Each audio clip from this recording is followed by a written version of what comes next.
All right, let's get you hooked again. Welcome back inside episode number 4 of the Stampede, a podcast on the Texas Longhorns, sponsored by Rise Energy Strips. Man, I'm taking my Rise Energy Strips every day now. You're right. They are so good. Me and my son. Yeah, right. It's a nice boost. Welcome back in. We are really excited for another episode. We've got so much to get into, obviously, with football season is finally almost here. We're so grateful that you're joining us again. New episodes of the Stampede drop every week. You can find them anywhere you get your podcast, on YouTube, on Spotify, on Apple Podcasts. We ask you to rate and review us while you're there. Hit us up on social media. We're at the Stampede UT. We're also on www.thestampedeut.com. Vince, in studio. How you doing, man? Welcome back to Austin. Yeah, I was a little lazy last night, so I didn't make that drive back home. So I called my guy Nick and said, hey, can I come on and hang out with Bob in the studio? Yes. So it all worked out. So I'm happy to be sitting next to you. Man, I'm glad you did. Mack is in his humble abode. Coach Brown, thanks for joining us again. Question for you. Are you a Johnny Cash fan? Yes. Man in black. I wear black all the time. Makes you look thinner, too. That's what I learned. Well, I haven't seen you in a couple weeks, and I was laughing about it because I was like, Johnny Cash saying, I've been everywhere, man. Mack, you've been everywhere. Let's talk about where you've been in the last 2 weeks as we get started. I've seen pictures of you with Barry Switzer. I've seen you playing golf. You were at Georgia Southern. You were at Appalachian State. You were with Vince at the Texas Sports Hall of Fame luncheon. You were with Vince at the Get Back Together, the Texas Band Together, that concert Sunday night in Austin. Are you holding up all right? You've been everywhere. I was at the Independence Bowl kickoff dinner the night before on I missed some. Monday night. So, yeah, it's fun. You know, you've when you've been coaching 47 years, and then when I left Texas, I went to the TV route for a while, and that was fun, but it kept me busy. I got to stay busy. I got to be going. I'm loving seeing Vince this much. It's been fun. We've been hanging out. There's rumors about he and I hanging out too much together, but that's good. That's fun. And I'm loving the Stampede. So many people are asking questions when we get out, and it was great to have Steve on, and it was fun. And as a head coach, you've got so many things on your mind this time of the year. And as Vince knows, those players are in a grind. Preseason camp's a grind. You're not even talking about the game. And everybody's so excited. And I saw an Ohio State fan in the airport last night, and he said, hey, I'm nervous. And I said, well, you should be. You should be nervous. But the players are they're bonding. As Steve said, they're giving walk-on scholarships. They're fighting for positions. They'll take 70 guys on the road out of those 105. They're trying to make the first team. Then they're trying to make the trip. And head coaches have probably the most important decisions they'll make for the season will be in the next 2 weeks. So you just stay busy and you're hyper. So I'm still on that head coach adrenaline where I'm nervous about who's going to get hurt. How much do we hit? And how much do we run them? Should I run Vince? Vince is in shape, but it's 12 o'clock game. It's going to be hot. Well, I don't want him tired. So it's just a fine line between a whole lot of this stuff this time of the year. Well, we're going to get into all of that. There was one other place you got to go, Mack, which was the Scrimmage on Saturday, the final scrimmage of preseason camp. So we'll let you get into a little bit about what you saw. We're going to talk a little bit about the Ohio State game. Ohio State names its starting quarterback, so we'll talk about Julian Sayin. And then also we'll get into week 0. There are college football games this weekend, and we'll get into a few of those and a little international flavor as well, which is kind of fun. But before we do all of that, as Mack mentioned, we did have Steve Sarkisian on our last episode, and it was really fun to get to listen to you guys tell stories. Well, at our most previous press conference, Coach Sark was asked about going on the Stampede with Mack and VY, and here's what he had to say about his appearance on our episode. I had a blast on the Stampede with Mack and VY. That was fun. Anytime you get on a podcast and it feels like a conversation rather than an interview, those are the fun ones. And that one, I felt like I could have been on there with those guys for hours. Just talking stories and football and. I like hearing them talk, because I'm always intrigued when the special years that they had together, and ultimately the special year they had together. I mean, there's so many stories in those seasons that I get on there and I get caught asking them questions back. But I think those are probably the best ones to be part of. How did Ballou do? I think he was he? Were you the moderator? Is that what you were on that thing? I don't know. Did you speak? I got to sign a check. He asked if I spoke. I guess my questions weren't as poignant as I thought they were. No, it was great. Listen, I think the best part of that, and you could tell when he came on the episode, he was genuinely excited about being on with you two. And I thought that was, like Mack said a bunch of times, you as a coach, you don't want to do a lot of those in the preseason. And he was genuinely excited. What did you guys take away from Where it? he was actually late to a meeting because he still wanted to talk and hang out with us. But, again, like you said, like just having the chemistry, with him and with me and coach. Yeah. He understands. We understand what he's going through. We know he has a lot of tough decisions to make. And for him to take his time out of his schedule to come hang out, because it actually relaxes him to take his mind off all of the decisions and choices and things he had to do. So I was just happy to, have a conversation with him because, it's big. It really means a lot to us for one, for what he said. And then I know it means a lot to him just to hang out with him for a little while. Yes, I felt the same thing, Bob. He knows Vince and I've been where he's going. We've experienced that. Vince has lived Arch Manning's life. And Vince has been in that Heisman room, and Vince has been in the national championship game, and all of those things are very unique. Very few people get to do any of that stuff. So it's fun to talk to Steve. He's smart, he's engaged, he's loving being at Texas. I thought he was very relaxed during the interview, and that's a good sign during preseason. Because if you're sitting there hyper, you're probably worried about something on the team. And he looked very relaxed to me, and he was relaxed Saturday, and the scrimmage was great, and they were intense. But I feel like that he's at a really good spot. I love Vince's question because nobody ever asked the head coach, "How are you doing?" They're always asking about the goal line offense and the injuries and who's going to play corner, and nobody ever says, "How are you?" And I thought it kind of caught him off guard, and he said, "Well, I'm really good." But I don't think anybody's ever asked me that, Vince. So I know you didn't. Right. That's what makes Vince a great podcaster. He knows the right questions to ask. Oh, yeah. He did. I'm thinking about you, Coach. Yeah. Mack, I know you won't get too deep into it because you probably want to be invited back at some point. But what were some of your takeaways from getting to see the scrimmage and just getting to see?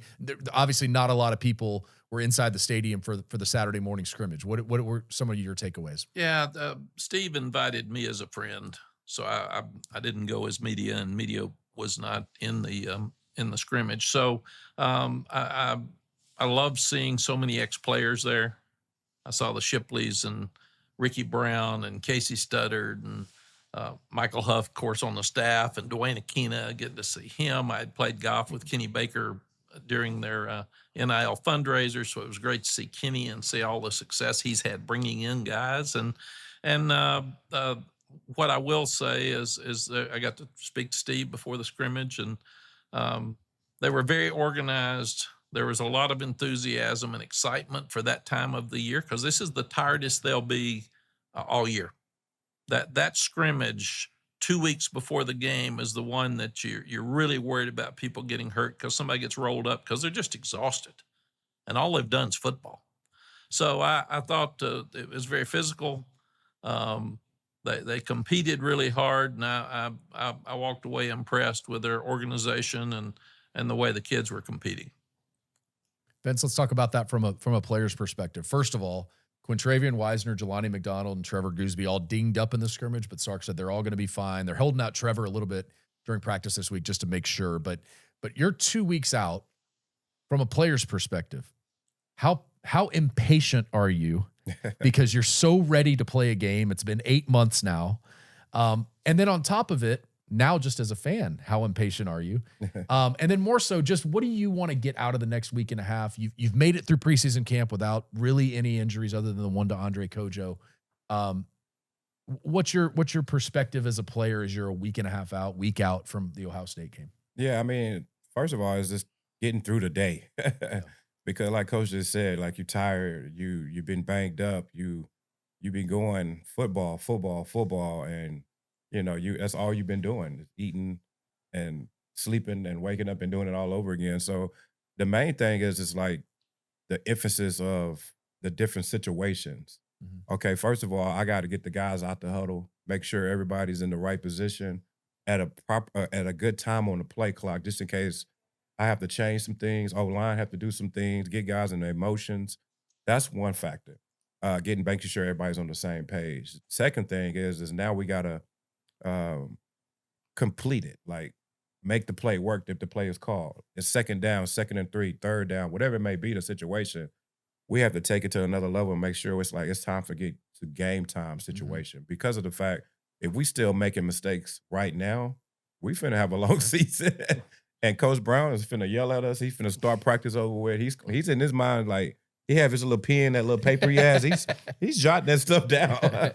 Such and such outside. Okay, he won't play.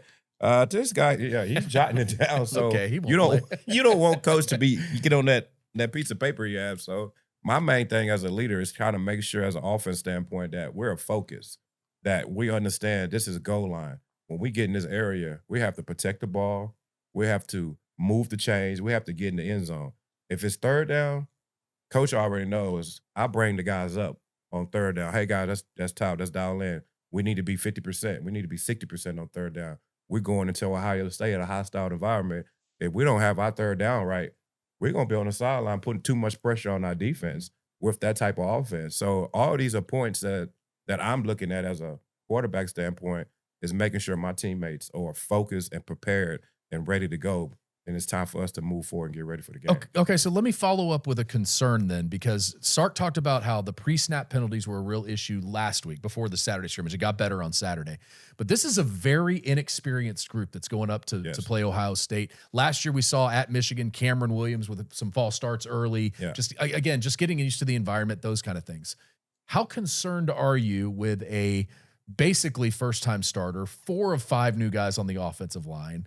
How concerning is that to you going up to Ohio State with that kind of environment for an opener? Well, when you got a quarterback like Arch, he's already stepping into the scene with confidence. Yeah. So first of all, as an offensive lineman, as a tight end, as a receiver, when your quarterback steps in the huddle with that type of confidence, it relaxes you.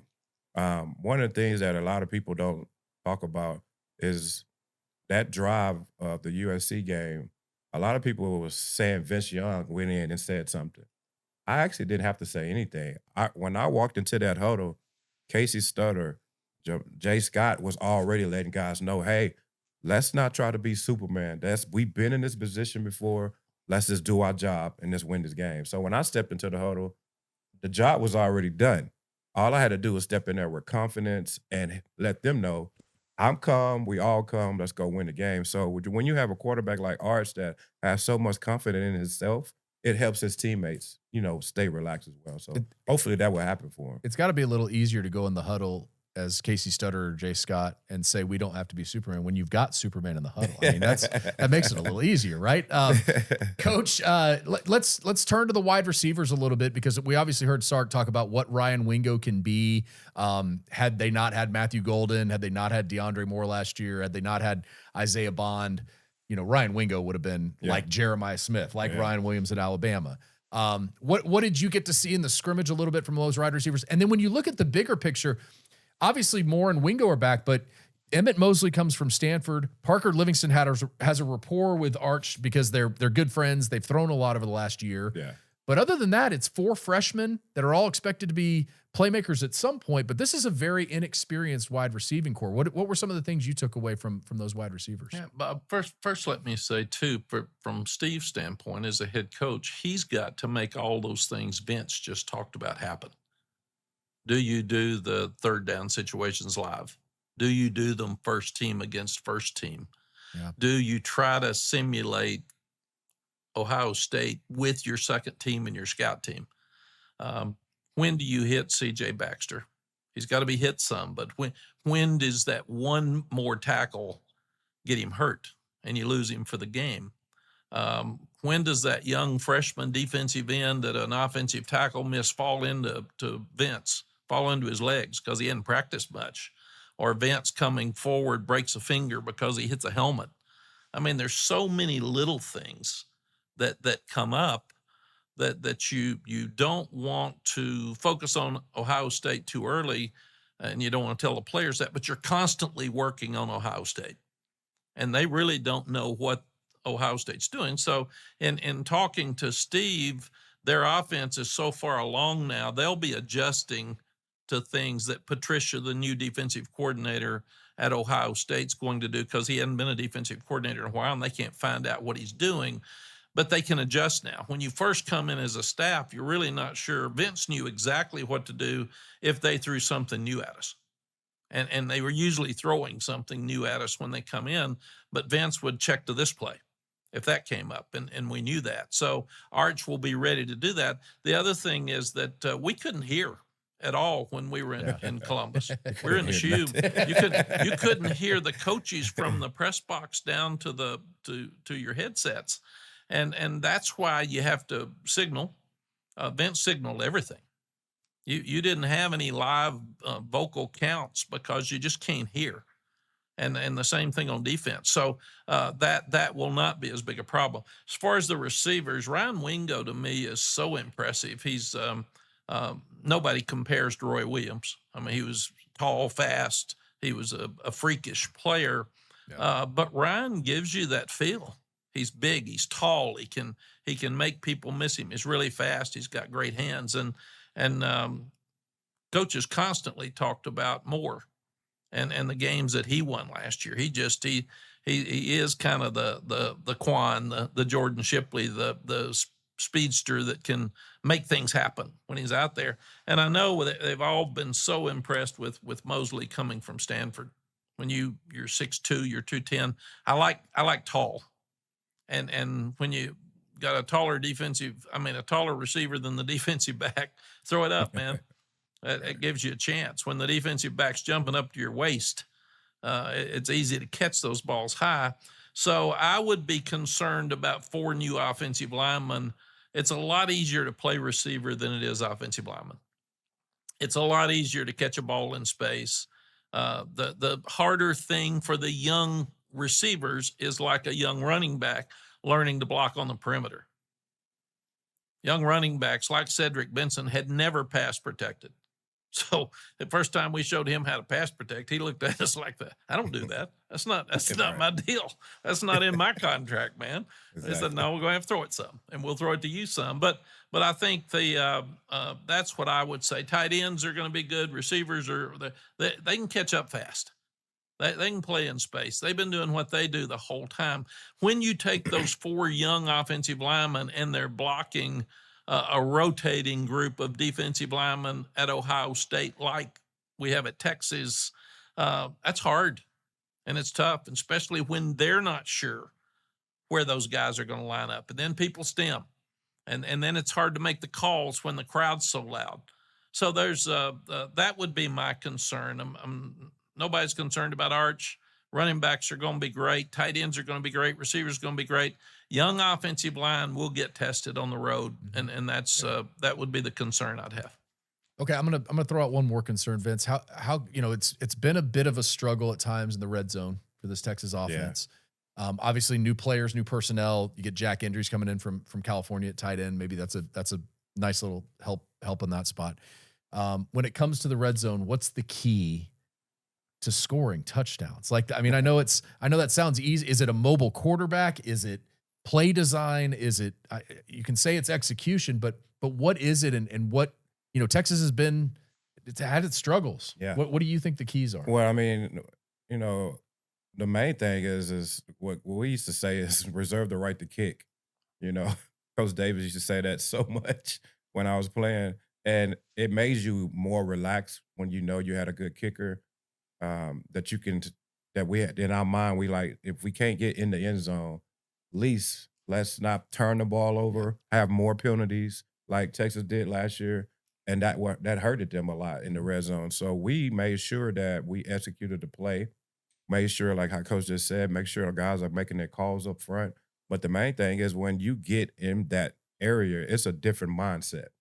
Now, who wanted more? Or if our O-line going to be more physical. Is that? How much is who wants it more? Is our O-line, and all this happens in camp. Yeah. When coach says first team offense, first team defense, we excited.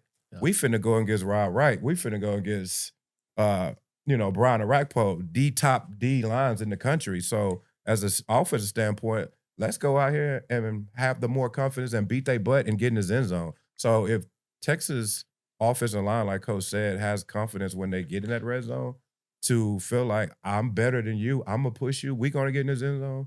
Then that will score. But if you go up in there kind of iffy and I don't know, or like Coach said, like when you got 4 young guys and they not making the right calls, now that stem gonna get in there and stop that run. Or gonna sack VY, which I didn't get sacked too much because I got out of there. But at the same time, like that stuff right there, you cannot happen in the red zone because it hurts you. And that's the stuff that Arch can do. He can get away, and his feet are gonna be huge for Texas. Yeah. Mack, as a coach, when you go through preseason camp, especially with a team as talented as this, you see the ones go against the ones, and sometimes you win, sometimes you lose, and you say, well, I'm happy for the offense today. I'm mad at the defense.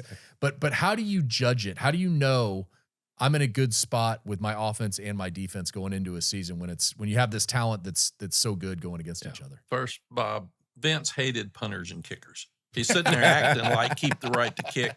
Anytime I said, Coach, we're not going to go for Coach. it on 4th down, Vince would throw his helmet or get mad at me, or he wouldn't speak for 3 series. And I'd say, we're good, Vince. We're good. Even the field goal against Michigan to win the game, he wanted to go for it. And I think there's 3 seconds left. He thought he was going to score. So I'm in the other end zone on my knee like, what are we doing, Coach? No, like I said, he wouldn't speak to me. And then when it went through, he came up and kind of gave me a hug. It's okay. Like, I didn't like it, but we'll let it go. For a head coach, again, practicing this time of the year with short yardage and the goal lines really hurt you. It's really hard. You get more people hurt in preseason than any other time of the year. You want to do it live because it's hard to do goal line and short yardage when you're thud, because you don't know who's going to run over who. You always told the running backs, be your own blocker, BYOB. Man, if there's a guy out there, you got to score. And just like Vince and the 2-point play against USC, we called a quarterback draw. They had an extra player. He ran over him. So it didn't matter. Be your own blocker, man. If somebody's in your way. But the biggest, there's 2 huge keys on the goal line from my standpoint. Number one, you cannot have pre-snap penalties. And Coach Sarkisian said that after the scrimmage the other day. You can't have any. That's just lack of discipline. If you have a penalty before the snap, it's ridiculous. You shouldn't have it. You can't win games having pre-snap penalties. So you got to get rid of them.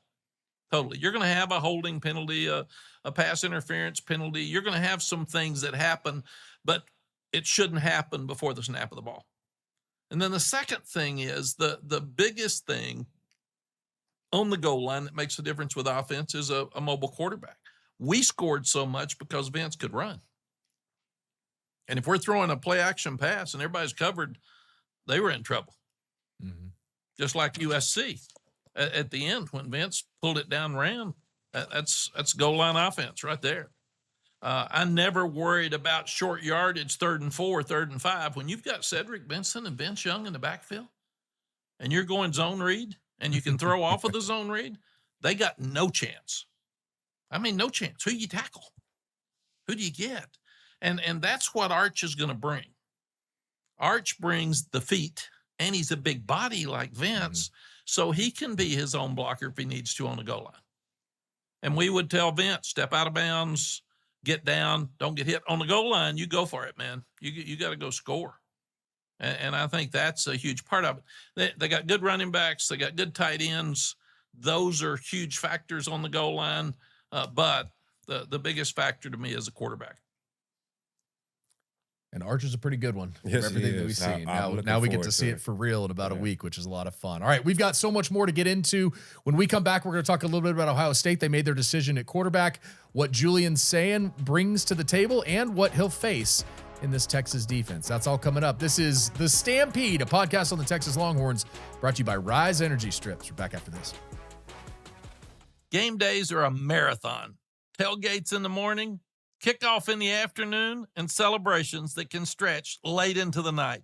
You need energy you can count on without the sugar crash or jitters. These aren't your typical energy drinks. Rise Energy Strips give you clean, natural energy you can carry in your pocket. No cans, no spills, no hassle. And no waiting around wondering when it's going to kick in. Exactly. Each strip has 50 milligrams of caffeine from natural sources, plus vitamin B12, L-theanine, and electrolytes, all from natural ingredients. They dissolve under your tongue, so they work up to 5 times faster and are 10 times more efficient than pills or energy drinks.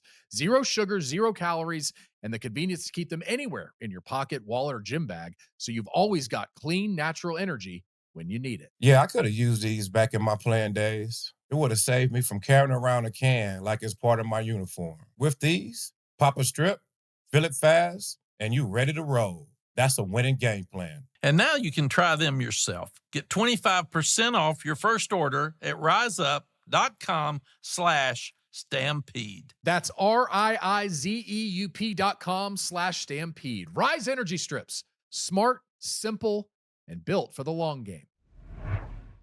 If you love Wendy's classic Frosty flavors, we have some big news for you. They're all new Frosty Swirl and Frosty Fusion flavors. So it's the same creamy treat you've always loved, now with a flavor refresh. So what are the new flavors? Well, thanks for asking. There are a lot, so I'm just going to list them all. Here we go. You've got the Frosty Swirls, strawberry, brownie batter, and caramel. Then we've got the blended Frosty Fusions. Caramel Crunch, Oreo brownie with swirled thick brownie batter sauce and crunchy Oreo cookie pieces, and Pop-Tarts. Strawberry with a sweet strawberry sauce and chunks of crazy good Pop-Tarts pieces. Not to mention that, yes, you can still get your classic vanilla. Try them all to find your favorite. Are you going to be a strawberry swirl girl, a caramel craze fanatic, brownie batter buff, Pop-Tart strawberry fanatic, Oreo brownie stan? Anyway, whatever flavor you're craving, odds are we've got a Frosty for it. So clock in for a sweet treat time with Wendy's all new Frosty flavors. A refresh on a classic? Gotta be Wendy's. Welcome back to the Stampede, a podcast on the Texas Longhorns, sponsored by Rise Energy Strips. Alongside Vince Young and Mack Brown, I'm Bob Ballou. We appreciate you joining us for this episode. You can catch these podcasts anywhere you get your podcast. On YouTube, you can watch, or you can listen on Apple or Spotify or anywhere you get your podcast. We're happy to be there. And you can get us on social media too, at the Stampede UT. I think we're going to have to start pulling out some of the comments we get, because there's some pretty funny ones that we get from you guys. So we'll start pulling those out and bringing those up and getting Mack and Vince's response to those as we move forward. You can also get us at www.thestampedeut.com. Texas and Ohio State just a week away, man. We're getting close. Man. Let's start with the road test and what this means to open a season. Vince, what's the toughest thing about going on the road? The toughest thing about going on the road to me is being cramped up on the plane. Those long That's when flights. you're 6'6". Yeah. Those long flights, and like you just inchy just to play, but you in there cramped up. Now you gotta get off the plane and stretch. So when you have those long flights, I didn't like it because, like Coach just said, I'm 6'5", my legs don't fit, so I'm hurting back there. So I'm happy to get off the plane. But overall, just getting your mindset ready for this is a road game. And Coach did a really good job of always relaying that to us every time we go in our team meetings. He's like, hey, this is a road trip. Let's get serious. Carry yourself right. Make sure your shirt's tucked in. Make sure you dress right.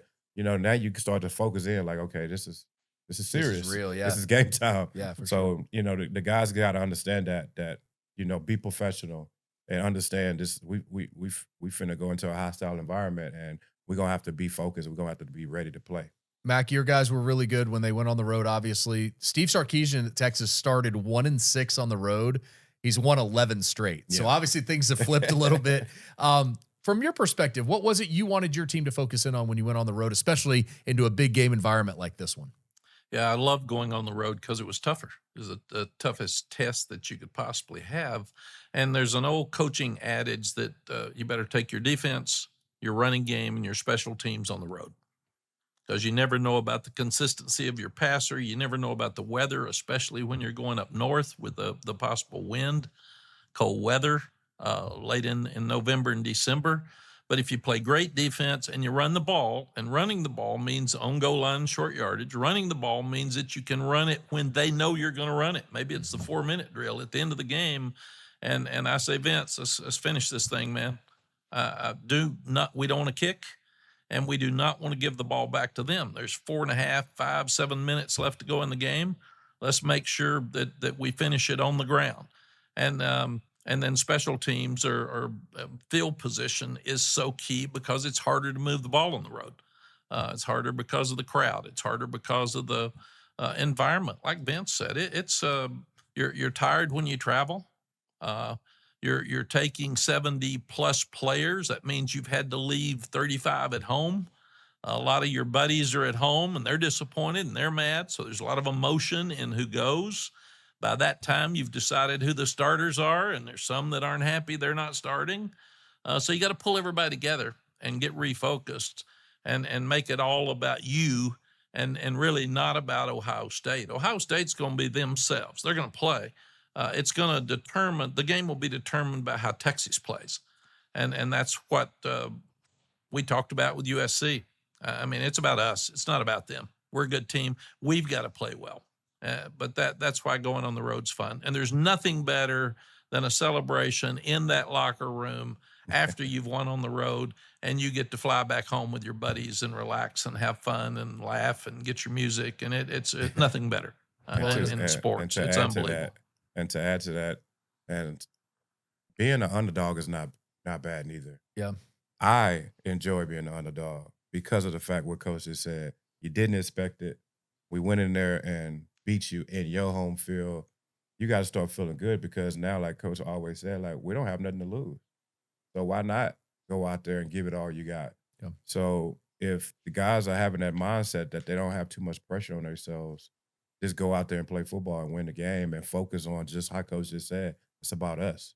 And if you do that and you feel confident about a man next to you, the right and left of you, you're going to go into the game feeling good and having a good confidence. So I hope them guys are understanding, like, they don't have to be Superman out there. Yeah. Just go execute the plays and have fun with your brother. If you ever needed to know that the media and the coaches are not talking to Vegas a whole lot, Texas is #1 in the AP and the coaches poll, and they are the underdog going to Ohio State. So that's a two good very thing. separate entities there, if you ever That's a needed good to thing. know. You know, as a part of this 11-game win streak that Texas has on the road in true road games right now, 2 of those wins, Michigan last year by 19 and Alabama 2 years ago by 10. Vince, you were at the Alabama game. How much confidence does that give Sark to know that we've done this, our system works, our plan works? Some of these guys on this team experienced Alabama. Some of them experienced Michigan last year. How much confidence does that give Texas going to Ohio State? Well, the one thing that I saw in the guys, they was having so much fun on the sideline in a stadium against a team that has been kicking butt for a long time. Yeah. And when I got on the football field, guys was over there dancing. You know, one of the things that I like to see, and, you know, it took a while for me to get Coach to, you know, accept it for a while, but have fun enjoying getting a sack. Like, a lot of people don't understand. Have fun scoring a touchdown. You know, it was an important time when they was trying to take celebration out of the game, which was horrible because do you understand how much we worked to get from the 20-yard line on their side to get on our side of the 20-yard line and to finish with a touchdown? And you talking about throwing a flag on us? So to see those guys on that sideline having fun with each other because they have built a chemistry with each other up through that whole summertime, and to go into a hostile environment like that and not freeze up or not have fun. Somebody get a sack, they like, oh, yeah, you just go back to the huddle. Business as usual, like no big deal, Like, whatever. That type of stuff burns my inside up because now they're not having fun and enjoying the game because you are out here with your brothers. And we have did so much in that offseason to get to this point. We should be celebrating when we throw a touchdown pass or get a sack. So it took a while for me to get Coach to, it's okay, Coach, we just have a little That's fun. what I was just getting ready to ask. Yeah, it's keeping us loose. It's keeping us loose and not uptight. So if the guys, you know, have that right now, that they got a quarterback that dances and have a good time. So when you have that you excited about the game, it feels so good that you could do that with the chemistry wise, because guys can go out there and fight for one another and be excited about my brother just made a big play. And that's fun that they have that as a team now, because when they was getting their butt whooped, they wasn't doing that. Mack just wanted no penalties, right? That was the biggest thing, Mack. Well, just don't get out of line. It's really interesting as the head coach. You're responsible for every guy on that team for the rest of their lives. Yeah. And that's a tremendous amount of pressure. So what I wanted, no penalties, because that hurts your team. And it is funny. You say, get focused, be tough, be ready to go, but have fun. I mean, it's where do you go from that? And Vince could do that. He could flip it one way or the other. The other thing I didn't want, I was responsible for helping the guys get jobs when they get out. Football players have helmets on. People don't get to see them. I knew how special these guys were, but I didn't want a businessman in Houston to see somebody breaking a rule in his mind or acting up in his mind, and then I'm trying to get him a job in Houston when we get through and he couldn't get it. So it's a combination of a lot of different things. I do think another thing that's happened is the players understand that Steve knows how to win, and they know he knows how to win on the road. So the players having confidence in the staff going on the road, confidence and depth is really important. These two teams that are going to play in 2 weeks are going to be as talented as anybody in the country. They'll have as much depth as anybody in the country. Both are inexperienced at quarterback. Texas has got more experience. But this thing's going to come down to exactly what Vince just said. Who's having more fun, who can execute, who can be themselves, and who's not going to get uptight and do too much. You can, Vince, tell them what it's like. We flew in, we had a walkthrough on Friday. What did you do all day Saturday before the Ohio State game? Yeah. You're in the hotel all day. Tell fans what that's like. They're out drinking and talking about you and watching other games. And what did you do? Me and Selwyn Young was watching cartoons and eating bowls of cereal. We wasn't even thinking about the game because of the fact it was so long. We played at night, so we didn't want to get uptight, and we didn't want to think about that because we already knew what we had to do.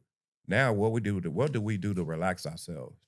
And one of the things me and Selwyn used to always do was watch Looney Tunes, cartoons.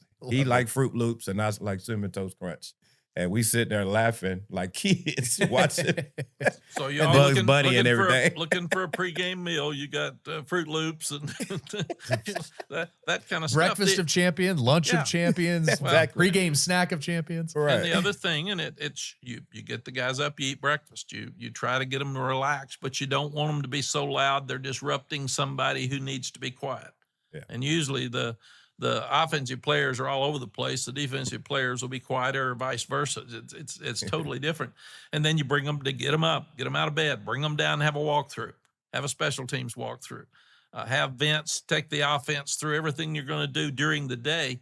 This is a great advantage for Texas because they're going to fly in late. They're going to go to bed. They're going to get up the next morning and go to the stadium and play. Yeah. They're not going to have to sit there all day. And that is a huge advantage on the road, because you're so uncomfortable in that hotel room when you know you've got to play in a huge game that night and you're watching everybody else make their mistakes on TV, and you're sitting there trying to visualize what you're going to do that night. And it's just, it makes it a really long day. Well, especially when you think about the thoughts of changing that game to either a night game or a Sunday night game or whatever they were talking about doing. Texas, no, we're good. No, we're good. Well, we'll go Sunday, definitely Saturday not morning. doing no night game. we're good to go. Let's talk a little bit about if Texas is going to win this game on the road. They're going to have to face a new quarterback at Ohio State, a 5-star guy out of California named Julian Sayin. He's named the starter this week by Ryan Day. Sark recruited them heavily. They know a lot about Julian Sayin. When you're going up against an inexperienced quarterback, what are some of the things you want to do and throw at him that maybe he's not expecting, Coach? You want to stop the run and give him a lot of different looks on second and third down so you can sack him, pressure him, tip the ball, and get him off his rhythm. They will try early to get him some easy throws. They'll try a hitch. They'll try a flare. They'll try a screen. Might throw something deep because that's usually not going to get you in trouble. The thing that gets you in trouble is the stuff across the middle, laid out. Texas is great against the run. One of the best run defenses in the country last year. So stopping the run and putting pressure on that young quarterback is something that has to happen in this game for Texas to be successful. Well, and you think back to the Alabama game, Jahdae Barron gets the pick early. You think of Michigan game last year, Andrew Makuba gets a pick. They get a fumble in the first half, so turnover's obviously a big part of it too. Yeah, to add to that, and I hope Coach Stark is like showing the clips when another quarterback comes in and he actually beats us. So first of all, this kid was recruited 5 starts and Nick Saban. Mhm. So let's give him respect now. Yeah, for sure. I for think sure. he was 9th overall or something like Yeah. that. I mean, everybody So, talks about Arch, but he was a big part too. exactly. Yeah, for So sure. first of all, that's give him respect. Yeah. You know, this kid did what he's supposed to do in camp and won a job fair and square. So, you know, the hardest part I can say for our defense, you don't know what to expect out of it. The game in Georgia last year when they hurt first string quarterback and this second string guy came in, he killed us with his legs because he was basically just going off his instincts and just playing the game. So I hope coach showed that, like, okay, you got a quarterback you really don't know nothing about. Let's buckle down and have respect for this guy and know that he can make that out route. He can make that post throw. Okay. So let's stay into our strategies and make sure you're doing what we're supposed to do. Don't get caught sneaking and looking in the backfield. Then they do a trick play, touchdown pass. You don't want that and get Ohio State fans going crazy up in there. You do not want that. And Bob, that's such a great point by Vince. We've lost games because we knocked the first one out, or they took him out because he was struggling. And then somebody else comes in that we didn't think about much. And then here we are relaxing and being cool, thinking the game's over. And this old boy's, this was a race till yesterday, Right. A couple of days ago. So this old guy can play too. Yeah. They don't have anybody at Ohio State that can't play. Exactly. That's just a big part of it. So you've got to play against Ohio State, and you've got to play for 60 minutes. You can't get into the highs and the lows of who's in the game. Correct. It doesn't matter. And Colin Simmons said that. He said, I don't care who plays. And really he does. He shouldn't. And he doesn't. He gonna tackle them all anyway. Exactly. Well, and coach, you mentioned it, and you were at that scrimmage Saturday. You know, one of the reasons Texas is #1 in the country going into this year is that defense. There are so many guys. I mean, Sark said I've got 15 to 16 starters on that defense, which is saying a lot about not just the front line, but the depth that he has there now. 6 defensive tackles you're going to rotate in. All these guys on the edge. What impressed you most about what you saw in the scrimmage Saturday from that defense? They all look alike. Yeah, And they're all good. They're all good. They're it's like the defense that we had for the national championship when Al Groh was the coach at Virginia. He came to watch us practice for Ohio State in the Fiesta Bowl game a couple of years later, and he said they all look alike. So obviously you're recruiting to a certain profile and you're getting what you want. So, and it's really important that you've got 16, 17 starters. If you can get 22, usually people don't rotate corners very much. They want them to stay in the game, but those big guys, they've got 4 linebackers that can all play at a really high level. And then you're fresh and you just keep rotating those guys, and you've got better team morale because the more starters you've got, if you're the 16th guy on defense and you can say you're a starter, how's it going? I'm starting. I'm not walking out there when the game starts, but I'm a starter because I'm in that group. And then, Bob, you keep your best players inside both 20s. So from the goal line out and the 20 in, you're going to have those 16 guys, some of those guys in there. You're not going to have a backup in there. When you put a backup in, he's limited at something. So you change your defensive calls, you change what you do with him, but you put them in the middle of the field.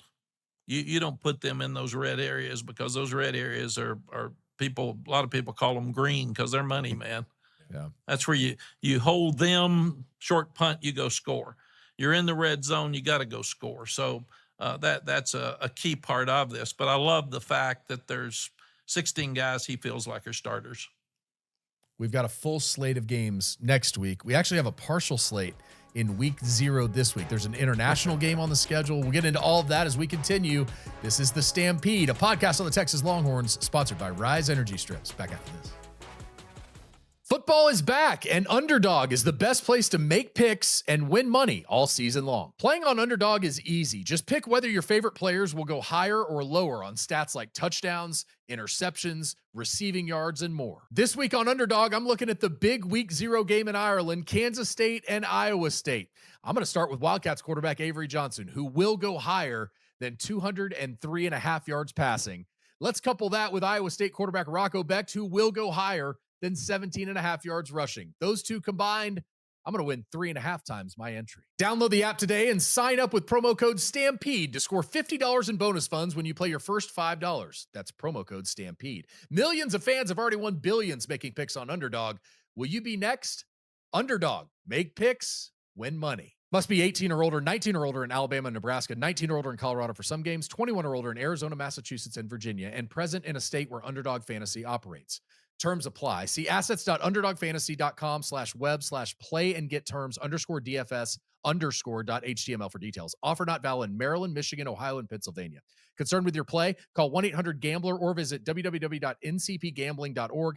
In New York, call the 24/7 Hope line at 1-877-8-HOPE-NY or text HOPE-NY 467-369. All right, time for the final segment of The Stampede, a podcast on the Texas Longhorns. This segment brought to you by Underdog Fantasy, and we're going to give you our Underdogs of the Week. Each of us, every week, will give you someone we think is undervalued going into the college football weekend. So let's kick it off with Coach. Coach has done a lot of research, and he's ready for this. Coach, who is your undervalued player this week? Well, number one, I'm so excited about watching this game this weekend. Welcome back, college football, and we're all ready to go. Matt Campbell's a great coach. In fact, these are two great coaches. It's going to be fun to watch Iowa State and Kansas State. But Iowa State lost 2 wide receivers to the NFL. They both caught over 100 yards worth of balls, and their tight end got hurt at midseason last year, Benjamin Bram, and he is going to be a guy who steps up in this game and makes a huge difference, in my opinion. Max made his pick. Vince, how about you? I'll go with Mr. Tibb. Yeah. What you got, 25? 25 and a half receiving yards? You're going Yeah, higher? it's going higher. Higher? Yeah, I mean, you got a big kid that can post you up. Just throw it up, Coach. Got it. Let's go with the higher right there on that All one. right. VY goes with Jerron Vince like Tibbs. tall receivers. Exactly. Yeah, Big lime and sweet, baby. I can't blame you. Yeah, absolutely. No doubt. Well, that's going to help me then because I'm going with Avery Johnson to go higher than 203.5 passing yards. He went higher on passing and rushing yards last year when they played Iowa State, and I think in a season opener, I think you've got a good chance to do that. So we're gonna stick there. Let's get into a little bit of week 0. What do you like? What do you not like? Would you like to go overseas and play a game? Coach, as a coach, would you want to do that? Is it something you'd want to go? I mean, and feel free to get after Vince here too. The camera's on you, Coach. But is this? Would you want to go to Ireland to open your season? Absolutely not. I just heard my quarterback say I didn't like road games because I'm so tall that my legs hurt. And then he says, "Oh, I'd love to play in Ireland." And I said, "No, you wouldn't. You don't want to get on that plane. I'd have to give him my seat and Sally's seat and the Lost Dod's seat. We'd have to give him about 4 rows. Come on back here, Coach. He let me could get lay those. out and let it go." I know it's fun for guys. I'd say make your money when you get out of college and go to Ireland yourself. But I go over there and play golf. I've been over there to play golf, and that's more fun. Football to me, I'd rather play at DKR Memorial Stadium and let people enjoy watch the guys play here. Vince, you said you would like to go to Ireland. Yes. Why? I would like to go play some golf. Yeah. I would like to go hang out and try some different food and speak some different languages. Plane where you can stretch out. But as a player, would you have wanted to go? Would you want to do something like this? Well, yeah. I mean, being from where I'm from a neighborhood predominantly Black and Hispanic, you don't really get outside of the neighborhood. So, when I had the opportunity to go to the University of Texas, to Austin, was great. Yeah. Let alone we get to go out the country, that's exciting, and I really feel like it's good for them because of the fact that you can build chemistry. You can go hang out with your teammates, go hang out with your coaches. And one of the things that I liked about our team with Coach, we built a really great chemistry. We had fun. Yeah. Even going to the movies on Friday night when we played was fun. And to let alone go out the country, I'm sorry, Coach, but let alone to go out the country, let's go. DKR. Okay, Mac, let me give you this one. If you could play a game anywhere in the world, where would you want to play it? DK. No, come on. You asked. You asked, right? I want it in That's front what you of gonna get. 100,000 plus Texas fans that are pumped up and ready to go. I want the guys to be playing in front of their families. I want to be able to have them go to that locker room, hug each other, and go out and eat dinner at their favorite restaurant with their families and get a lot of good sleep so we're ready to go for the next week. But absolutely, I love going on the road. I love going on the road for big games where you, like Vince said, you had an edge, but before you got there, people didn't think you had a chance to win. That was great. Guys love that. They love the fight. They love to compete. But as far as the other, I love playing at Texas, and I love playing in Coach Royal Stadium. Vince, is there anywhere you'd want to play? Like anywhere in the world? Anywhere in the world. Yeah. Like I figured Coach was going to say the Bahamas. Like that, I figured that was like, we're going to go, let's go to the Bahamas. Yeah. Anywhere in the world to play football. I mean, to me, I would say Dubai would be great. Oh, okay. That'd be fun. That's because of the fact that, they are really big in sports out there. Yeah. I had an opportunity to take a trip out there, and they was playing football. They was playing soccer. They was, I went out there as a honorary football coach when they had like a little league going, and to see that how excited they were just to win a championship, and for me to be there to be the coach and to hang out with them and calling plays like that, I thought it was fascinating that we can go somewhere and they have the money to build a stadium that night, and we played the next day in the stadium. I think that's pretty cool. So I think Dubai would be fun, just going out there and getting that whole experience, because I had a really good time out there. I want you to know I'm disappointed in both of you, because I thought for sure one of you would say Pasadena, California, and the greatest setting in the history of college football. Been there, done that. Yeah. So we Love it. Sorry about that, you Rose asked Bowl. if we could. We've already done that. So Right. I think I'd probably go to the Coliseum in Rome. And there see you if they go. could That's rebuild good. it. And That's good. That's I like good that one. Yeah. I like that a lot. Maximus, not even a real guy. No Not even a real question. guy. Okay, one thing before we go. It is week 0. Iowa State, Kansas State, and Ireland. Kansas plays Fresno State, and Stanford plays Hawaii. Not a lot of games on the slate, but just the fact that we're here, how excited are you that finally we can stop talking about, well, what if this happens, or this guy should be good? How excited are you? We're going. I'm excited. I get to put my apron on and get on the grill. Yeah. Put some burgers on and talk football. I love it. That's one of the greatest things about this game, that you can get around your friends and family and just talk football, laugh, have good fellowship time, watching a good game. Probably not a team that you'll scream and shout for, but still football's on the TV, and it's been a while, and I'm happy it's back. Yeah, some spouses are telling their other half, "I'll see you in January." See you in January. It is gone. I love college football. I love watching it. I love the players that play it, the coaches that coach it, and the other thing is everybody's got hype in preseason. Half the people that play on Saturday are going to be mad. Half of them are going to want to fire their coach. Half of them going to say, he lied to us. He said we were going to be good. I mean, that's just when it starts, man. and that's what we've got moving forward. But I can't wait. There'll be some games that nobody will care about on Saturday. I'll sit and watch every one of them. I'll watch every play of every one of them and enjoy every minute. All of us will, because it's finally back. We are that close to experiencing college football this weekend. Then, of course, next weekend, Texas and Ohio State. We've got another podcast to do before we get into Texas, Ohio State. So we'll do that next week, but we appreciate you being a part of this one.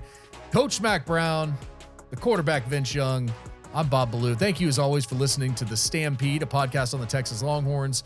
We'll see you next week.